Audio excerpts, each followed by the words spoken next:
Fala meus amigos, tudo bem com vocês? Meu nome é Wallace, sejam muito bem-vindos a mais uma análise aqui do índice, hoje dia 14 de setembro, terça-feira. Espero que vocês tenham ido muito bem, um dia bastante volátil, né? Volatilidade é quando o mercado ele tá num patamar e ele fica essas oscilações para cima e para baixo, tá? Isso daí a gente pode chamar de volatilidade. Então é necessário você entender como funciona essa região de preço que o mercado tá, para ver se de fato pode ser que ele fique num dia aí mais lateral. Então ele abriu nessa mesma região aqui, e percebam que aqui no gráfico diário a gente entrega esses rompimentos falsos dentro dessas regiões constantemente. Ó, então percebam essa máxima do dia, como ela foi violada com esse candle e retornou para baixo. Percebam essa mínima do dia. Tudo bem que aqui foi uma notícia que empurrou o mercado para cima, só que o conceito é o mesmo, tá? Que mais? Percebam essa máxima, tá? Regiões aí de preço que o mercado ele busca, ó, essa mínima desse candle também foi violada aqui e retornou para cima. Então regiões de preço que o mercado ele faz isso com muita frequência. Olha aqui como temos candles lado a lado e o mercado viola, ó, esse candle violou a máxima do dia anterior e voltou para baixo, tá? Esse candle violou a máxima do dia anterior e fechou aqui dentro. Ó, então tem muito desses falsos rompimentos dentro dessas regiões de preço aqui do gráfico diário que a gente tem que estar atento. Quando saber, né, as regiões que vai acontecer isso, tá? Assim, você tem como definir quais são as regiões de preço. Por exemplo, o mercado ele perdeu esse suporte aqui e aí ele não conseguiu continuar, entregou uma barra muito forte aqui, tá? Então temos uma barra forte para baixo e uma barra forte para cima. Esse é o primeiro sinal que o mercado pode se consolidar nesse patamar aí. Ou quando a gente começa a deixar dois dojis em sequência, tá? Aqui não foi um caso, né? Porque a gente estava num ponto bacana aí para os vendedores vender, acabou perdendo essa mínima e seguiu adiante, né? Mas, por exemplo, esse dia aqui, ó, quando ele deixou esse doji bem aqui no meio dessa barra, e aqui já tinha vindo de uma lateralização, aqui eu acreditei que a gente poderia se consolidar. E olha o tempo que a gente ficou consolidado, né? Olha aqui o tempo que a gente ficou consolidado, muitos e muitos dias. Então nessas regiões vão acontecer esse tipo de comportamento do preço, tá? Em que ele deixa dojis, ó, e aí a gente vai normalmente ficar num patamar de preço em que a gente pode perder mínimas, retornar para movimentos de máximas, falhar em rompimentos de máximas, perder mínima e assim por diante, como eu já expliquei aqui para vocês. Agora vamos dar uma olhada lá no gráfico que a gente opera, deixa eu colocar aqui primeiro no gráfico de 60. Então até falaram para mim hoje aí que a gente poderia estar aqui numa estrutura de triângulo, né? Então a estrutura de triângulo ele veio de um movimento de alta. Por ondas de Elliott a gente poderia contabilizar um A, B, talvez aqui como C, D e um E, com uma implicação um pouco mais altista, tá? Vindo como veio de um movimento de alta, isso daqui pode fazer um rompimento para poder buscar um movimento proporcional a essa primeira movimentação aqui, tá? Isso enxergando, claro, somente o contexto de Elliott, mas isso a gente não pode enxergar somente o contexto de Elliott, a gente tem que enxergar a movimentação do preço. Então, por exemplo, hoje, quando ele fez esse candle aqui, estava aqui bonitão, rompendo isso daqui para cima, assim, dessa forma. Ó, parecia que era o que? Um pivôzão de alta, né? Só que olha o fechamento da barra nos 60 minutos. Falei, pessoal, se perder a mínima, podemos buscar suporte novamente, tá? O suporte estava aqui, ó. Acabou o que? Perdeu a mínima. Não foi buscar o suporte, tá? Mas entregou um movimento interessante de baixa. Claro que para quem vendeu aqui, esse candle, o stop está aqui em cima. O stop está aqui em cima. Não estopou, mas voltou aqui pro ponto de entrada do cara que vendeu isso daí, tá? O cara que vendeu aí, aqui nessas regiões aqui, ó, tava errado? Não. Tá aqui na região de topo da consolidação. É uma consolidação, a figura de triângulo. Tudo bem que ela tem uma linha de tendência conectando aqui todos esses fundos e assim por diante, ou aqui estava assim, por exemplo. Mas é uma região aqui interessante para se posicionar. Então o mesmo conceito ele funciona nessas regiões de consolidação para gráficos de 60 minutos, tá? Gráficos de 15, gráficos de 10 minutos, é a mesma coisa, tá? A maioria das vezes ele vai tentar executar um rompimento e vai falhar, não vai conseguir.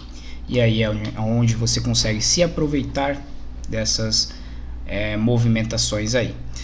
Então vamos partir aqui para o gráfico que a gente opera, o gráfico de 5 minutos, como eu acho que a grande maioria opera. Tivemos uma verdadeira gangorra aí no índice, tá? Ele abriu com um gap de baixa, interessante que aqui tínhamos esse Fibo dentro dessa movimentação e aqui era o ponto de 50%, né? Não só isso, era também aqui esse topo anterior que serviu de resistência aqui, serviu de suporte aqui e hoje mais uma vez como suporte aqui. Essa movimentação aqui ela foi um pouco imprevista, tá? No gráfico aqui de 5 minutos.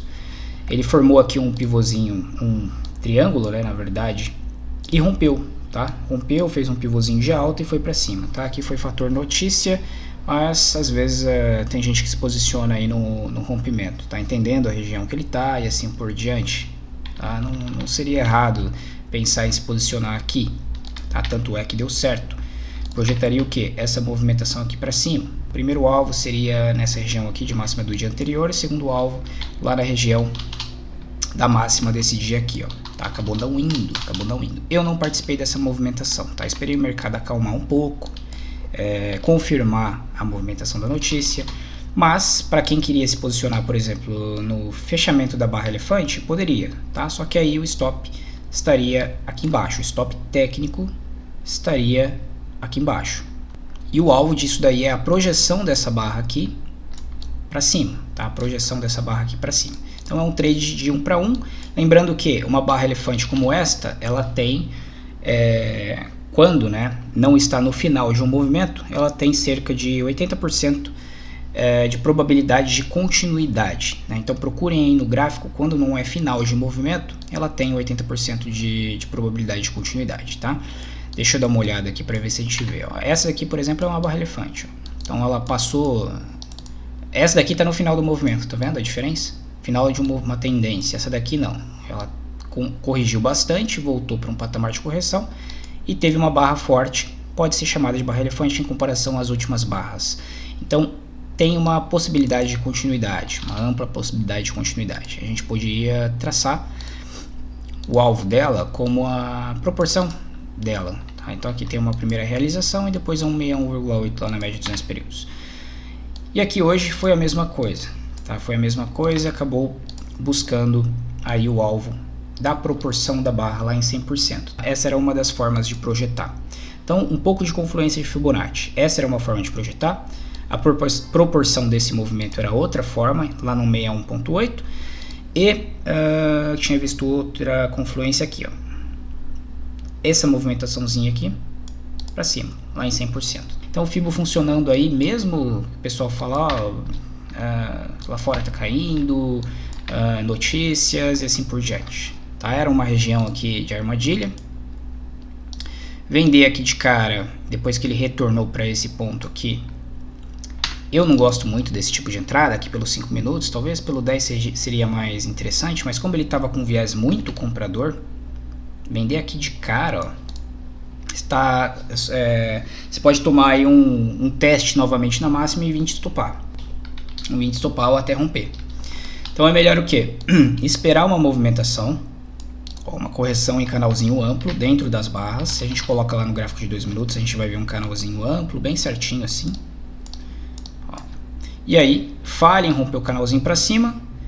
Nova tentativa na linha de tendência do próprio canalzinho, ó. Aqui está. E essa barra agora ela vem só até o meio do canalzinho, fecha em região aqui embaixo, né? Quem comprou essa barra aqui já está com medo dessa barra aqui, quem comprou essa barra aqui. E essa barra é uma barra melhor, tá? Ou essa barra ou até mesmo essa barra aqui, ó. Tá? O stop aqui em cima. Se vendeu essa daqui, stop aqui em cima, tá? Um pouquinho mais afastado, em cima da média de 20. E dá continuidade, tá? E aí volta, rompimento falso. Volta aí no ponto de entrada, tá? É opcional mover para o break-even ou não. Então, duas entradas aí que que seria viável, tá? Eu fiz essa segunda aqui, ó. Coloquei meu stop. Depois que ele fez isso, voltou, não conseguiu mais cair, eu já movi meu stop para cá. Tá? Porque se é rompimento falso, essa barra aqui ela não dá continuidade, ainda entrega um volume alto, eu fico esperto aí para uma movimentação de clímax do movimento que já veio de lá de cima. E aí, se ele stopa isso daqui, ele não para aqui. Possivelmente ele volta lá para a máxima. Tá? É rompimento falso. Ele testa o topo anterior, ó, como ele fez com essa barra vermelha. Começa a derivar, voltou para o canalzinho, testou a máxima novamente. E aqui é uma região de vendas, é uma região de consolidação. Tá vendo que o mercado entregou já um movimento forte de queda, ó, um movimento forte de alta. Aí ele está mais ou menos aqui no topo aqui dessa amplitude total, ele está mais ou menos na metade de cima, e aí ele já entregou um movimento de queda, um movimento de alta, um movimento de queda, um movimento de alta. Tá? Aqui eu esperei, se ele não rompesse, entregasse uma estruturinha de queda, eu ia entrar vendido. E aconteceu que ele deixou um pivôzinho de baixo. Ó. Olha como ele chega na média de 20, eu não vou tentar uma primeira vez.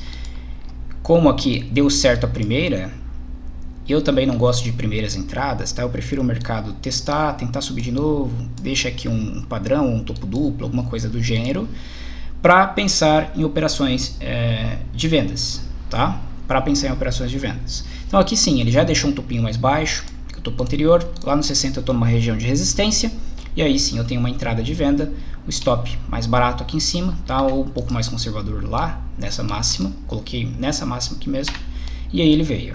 Entrega pra gente um primeiro alvo, a projeçãozinha desse pivôzinho aqui, ó, no 61.8, ponto de realização de parcial. Como você está contra a tendência, pelo menos uma parcial tem que realizar. Só que aí eu vou mover meu stop para o ponto de entrada. Nesse comportamento aqui eu não quis mover, tá? Porque o mercado está dentro de um canal e ele está fazendo retrações profundas, ó, retrações profundas. Então se eu movo meu stop para o ponto de entrada, pode ser que eu seja estopado e o meu alvo ele estava lá embaixo, ele estava no fechamento desse gap aqui, ó, estava aqui no 161,8. Então não movi meu stop ponto de entrada, só realizei uma parcial, deixei meu stop lá em cima mesmo, enrolou, testou por 2, 3 vezes o meu ponto de entrada e depois ele andou, tá? Andou e foi embora, tá? Até passou do meu alvo. Por quê? Porque aqui ele já formou outra estrutura, ó, movimento de queda, movimento de alta, um pivô muito maior. Então o mercado trabalha em fractais menor, movimento maior. Então é isso. Aqui ele não estava violando esses topos. Ó, não conseguiu continuar acima da média de 20 períodos para testar a máxima novamente, então estava tranquilo. Tá? Eu falei, se for para estopar, deixa estopar, já coloquei a parcial no bolso, não tem problema. Acabou indo lá embaixo. Ó. Acabou indo lá embaixo. Dentro de uma consolidação, um conceito bem legal agora para vocês já conhecem, muitos de vocês já conhecem, vocês sabem. Todos esses gaps do Allbrooks, tá? Eu vou pegar o dia de hoje para mostrar para vocês. Primeiro gap do Allbrooks, esse daqui. Aqui não temos gaps, mas quando o mercado se move muito rápido e fecha aqui em cima, é um gap entre barras. Então dessa máxima até o fechamento dessa barra, ou até aqui vai, porque aqui ele veio e corrigiu ainda. Mas o fechamento dessa barra, vamos pegar, é um gap. Tá? Ele pode servir como região de compras novamente, e aí o mercado ele impulsiona novamente para cima. Do fechamento da máxima dessa barra, por exemplo, até aqui é um gap. Tá vendo que ele foi fechado? Ó, temos essas 3 barras de venda e veio preencher isso daqui. Então esse gap foi fechado. Aqui, do fechamento da máxima dessa barra até o fechamento dessa barra é um gap. E o mercado voltou tudo até aqui e fechou esse gap. Da máxima dessa barra até a máxima ou o fechamento dessa barra aqui, ó, é um gap. O mercado se locomoveu muito forte até aqui em cima. Tá? Só que aí ele voltou e preencheu esse gap. Quando? Aqui. Ó, ele veio e preencheu o gap aqui. Ó. Entenderam? Que mais que eu posso mostrar para vocês? Era um gap também entre essa movimentaçãozinha que ele fez e corrigiu. Depois ele fez, corrigiu. Até essa movimentação aqui. Tá? Esse topo com esse fundo. Então aqui tem um espaço que os compradores deixaram. Veio ser preenchido. Agora, olha que interessante, dentro de consolidações, se é dentro de consolidação, como essa pequenininha aqui, ou como essa daqui, ou como aquela no diário que eu mostrei para vocês, não existem gaps. Os gaps são preenchidos, tá? Eles existem, né? Perdão que eu falei que eles não existem, tá errado. Eles existem, mas eles são preenchidos, porque o preço ele vai, volta, ou ele vai, tenta voltar, não consegue, fica consolidado, mas aí ele tenta sair da consolidação, volta, preencher esses gaps que ficaram aqui atrás. Então, olha esse conceito sendo usado aqui hoje. Esse gap aqui da notícia, ele veio ser preenchido. Então, vocês já podem ver que se a gente pega até essa correção aqui, ó, por exemplo, que foi essa barra muito ampla, e o preço corrigiu até aqui embaixo, era um gap que veio ser preenchido. Aqui. Olha onde o preço parou. Por que ele não visitou a mínima? Os compradores, vamos dizer que os compradores defenderam aqui nesse ponto, tá? Defenderam aqui, foi um gap preenchido. Então aqui tem alguns outros aqui, ó, que eles deixaram hoje, mas esse é o conceito, Os vendedores, aqui eles deixaram gap, ó, dessa mínima de barra até esse fechamento deixaram. Olha o que o preço fez, corrigiu bem em cima dele, tá? Corrigiu, não deixou, fechou.